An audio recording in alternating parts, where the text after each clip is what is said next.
Good day. All right, we are at the last chapter of the book of Judges. Okay, it has been an awesome journey going through the book of Judges. Okay, and we continue with the reading a chapter every day from the Bible and see what God has in store for us and what God continues to teach us through His Word. Before we look at today's session, let's close our eyes with a word of prayer. Our gracious Father in heaven, Lord, thank you for this day. Thank you, Lord, for guiding us through the process of reading your Word. We continue to invite your presence. Help us to understand what you want us to learn from, Lord, and be able to apply it in our everyday lives. This is my humble prayer in your mighty name, Lord. Amen. All right, so the last chapter 21, okay? So my verse of consideration is verses 6.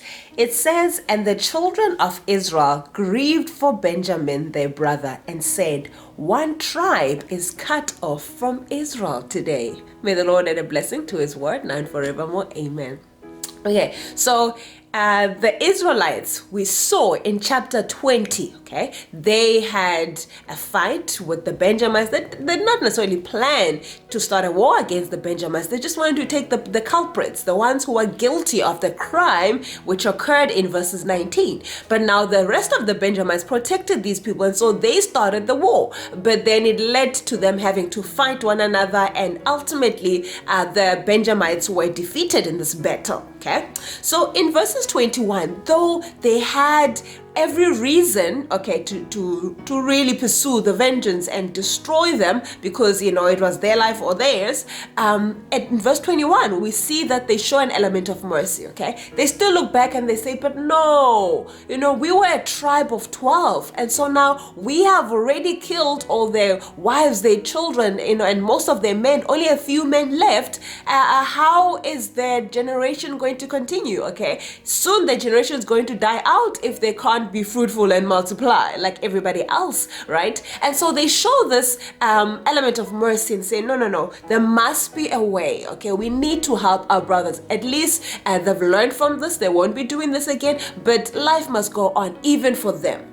And so they sit around and they want to strategize around what kind of solution they can provide for them. But also it has to be a solution that keeps to the oath that they've made. The oath that they've made was that they will not be giving their wives, their daughters to the Benjamites for wives at any point, okay, forever. So they had to keep to that oath, but at the same time, they wanted to show an element of mercy, okay? There has got to be a way for the Benjamites to also continue.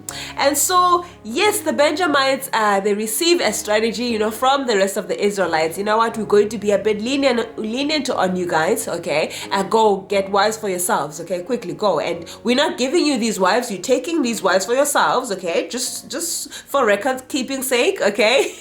But, we're showing you mercy, okay? We want you guys to also continue, and as long as you know, okay, not to do this again. So, at this era, okay, at this point in time, the Israelites, there was no king, okay? We learned on the very last verse, okay? In those days, there was no king in Israel. Everyone did what was right in their own eyes. So they did everything according to what they thought was right, okay? And there was no one to necessarily give them that correction or, tell them what, to do and give them consequences. Yes, they had been told. They knew what was right and what was wrong, okay? But at this point, they could get away with a lot of things. But we see that even though they could get away with a lot of things, and even though they could rebel in other areas, we see that they still see the value of keeping to an oath. If they make an oath unto God especially, they make it a point that they're going to keep to this oath. And so they strategize around keeping the oath that they've made.